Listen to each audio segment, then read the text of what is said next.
Assalamualaikum warahmatullahi wabarakatuh.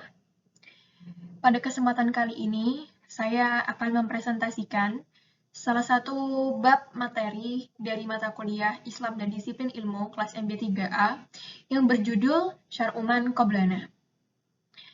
Yang mana mata kuliah ini diampu oleh dosen yang terhormat, Bapak Dr. Andes Haji Bejo Santoso, MT PhD. Dan saya, Nana Naulita, selaku mahasiswi Universitas Islam Sultan Agung Fakultas Ekonomi Program Studi Manajemen tahun ajaran 2022-2023 akan mempresentasikan materi yang berjudul Syar'uman Qoblana hingga akhir. Syar'uman Qoblana memiliki definisi, baik secara istilah dan secara bahasa. Secara bahasa, Syar'uman Qoblana itu terdiri dari beberapa kata. Yang pertama, syar'u, yang artinya adalah syariat atau hukum yang berlaku. Man, yang artinya adalah orang, manusia, umat. Qoblana, yang artinya sebelum kita. Sedangkan secara istilah, hukum-hukum yang Allah syariatkan kepada umat para nabi dan rasul sebelum Nabi Muhammad SAW. Selanjutnya adalah macam-macam syar'uman qoblana. Syar'uman qoblana memiliki 4 jenis. Yang pertama adalah syar'uman qoblana yang disebut dalam Al-Quran atau hadis dan dinyatakan masih berlaku. Ini artinya syar'uman qoblana disebutkan dalam Al-Quran atau hadis dan syariatnya masih berlaku hingga sekarang. Contohnya, hukuman qisas dalam pembunuhan, menyembelih binatang kurban, diharamkannya daging babi, dan kewajiban seluruh umat Islam untuk melaksanakan puasa wajib, yaitu puasa Ramadan, yang mana ini telah Allah firmankan dalam Quran Surah Al-Baqarah ayat 183. Wahai orang-orang yang beriman, diwajibkan atas kalian berpuasa sebagaimana diwajibkan atas orang sebelum kalian agar kalian bertakwa. Yang kedua, syar'uman qoblana yang disebut dalam Al-Quran atau hadis dan dinyatakan sudah tidak berlaku. Pengertiannya, syariat ini pernah berlaku pada umat terdahulu sebelum Nabi Muhammad SAW. Namun, syariat itu sudah tidak berlaku bagi kita para umat dari Nabi Muhammad SAW. Misalnya, Allah mengharamkan semua binatang yang berkuku, lemak sapi dan domba, kecuali yang melekat di punggungnya atau yang dalam isi perutnya, atau yang bercampur dengan tulang-tulang, yang mana syariat ini berlaku bagi orang-orang Yahudi sebelum masa Nabi Muhammad SAW. Hal ini dibuktikan dengan Quran Surah Al-An'am ayat 146. Yang ketiga, syar'uman qoblana yang tidak disebutkan dalam Al-Quran maupun hadis. Ya, jadi syariat para nabi sebelumnya, Nabi Muhammad SAW, tentunya terdapat banyak hukum yang disebutkan dalam Al-Quran maupun hadis. Lalu, syar'uman qoblana disebutkan dalam Al-Quran atau hadis dan tidak ada keterangan apakah masih berlaku atau tidak. Ada kalanya dalam Al-Quran dan hadis itu disebutkan syariat umat terdahulu, namun tidak diterangkan apakah syariat itu masih berlaku kepada umatnya Nabi Muhammad SAW ataukah sudah tidak berlaku kembali. Nah, selanjutnya adalah kedudukan syar'uman qoblana. Seperti yang sudah dijelaskan barusan, bahwa syar'uman qoblana ini memiliki 4 macam. Nah, di sini syar'uman qoblana memiliki kedudukannya masing-masing. Yang pertama, syar'uman qoblana yang disebut dalam Al-Quran atau hadis dan dinyatakan masih berlaku, di mana para ulama sepakat bahwa syariat itu tetap berlaku.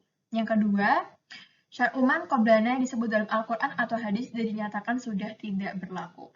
Para ulama juga sepakat bahwa syariat itu tidak berlaku lagi karena sudah masuk alias dihapus.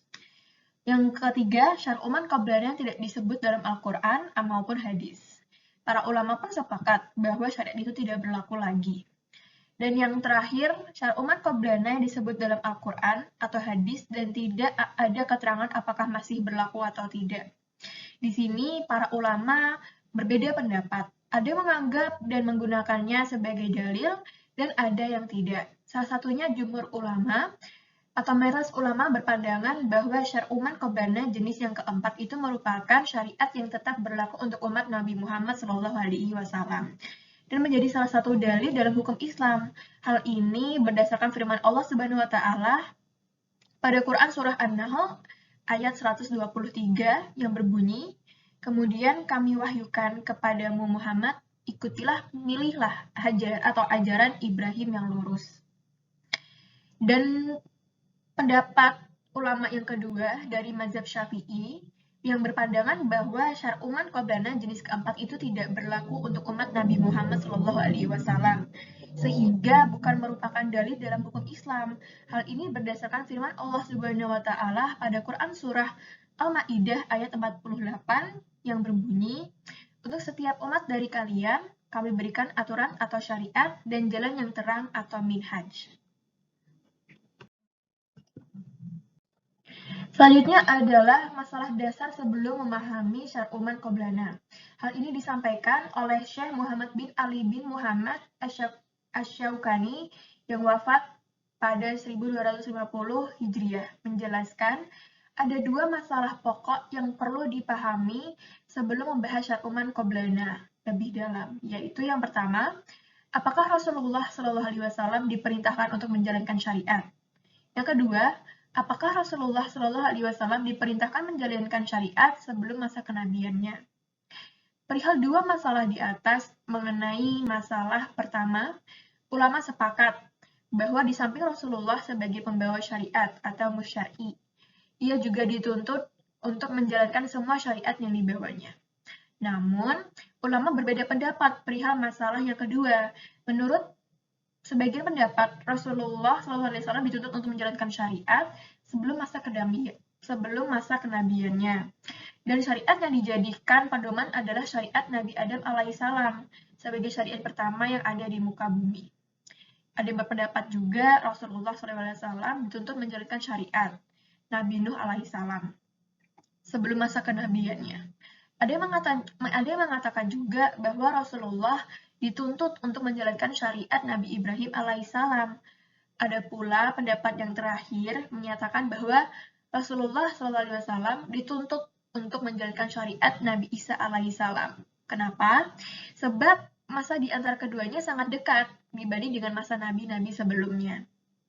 Namun, pendapat yang dijadikan pedoman mayoritas ulama adalah Rasulullah SAW tidak dituntut untuk menjalankan syariat para nabi sebelumnya, sebelum masa kenabiannya.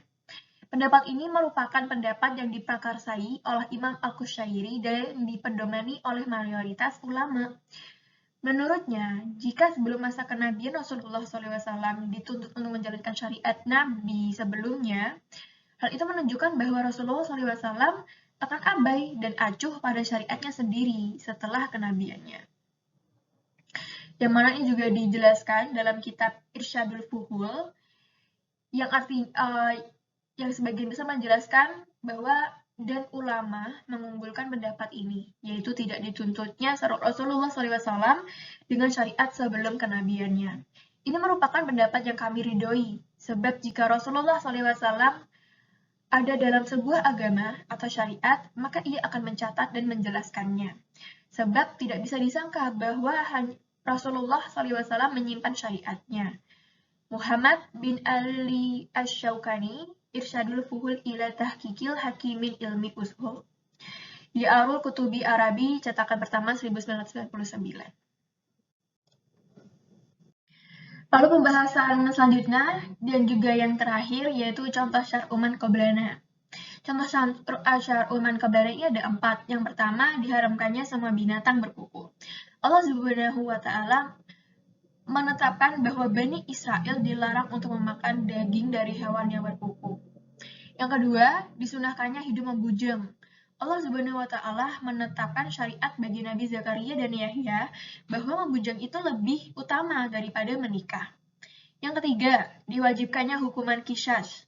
Allah Subhanahu wa taala menetapkan bagi syariat Nabi Musa bahwa hukuman qisas itu wajib diterapkan. Dan yang terakhir, diharamkannya membalas perbuatan buruk. Allah Subhanahu wa taala menetapkan bagi syariat Nabi Adam alaihissalam bahwa umat beliau dilarang keras untuk melakukan pembalasan atas perbuatan buruk. Itulah mengapa Habil tidak melakukan pembalasan sama sekali ketika Qabil hendak membunuhnya. Baik, jadi tibalah kita di sesi terakhir, Penutup, saya Nana Naulita, mahasiswi Fakultas Ekonomi Program Studi Salah Satu Manajemen, mengucapkan terima kasih banyak atas atensi yang telah diberikan kepada yang terhormat dosen pengampu mata kuliah Islam dan Disiplin Ilmu, Bapak Dr. Andes Haji Bejo Santoso, MT PhD. Dan juga saya memohon maaf sebesar-besarnya jika dalam penyampaian materi Syar'uman Qoblana, saya melakukan sebuah kekeliruan dan salah kata dalam berucap. Sekian dan terima kasih. Semoga dari PPT ini dapat berguna bagi khalayak umum. Wassalamualaikum warahmatullahi wabarakatuh.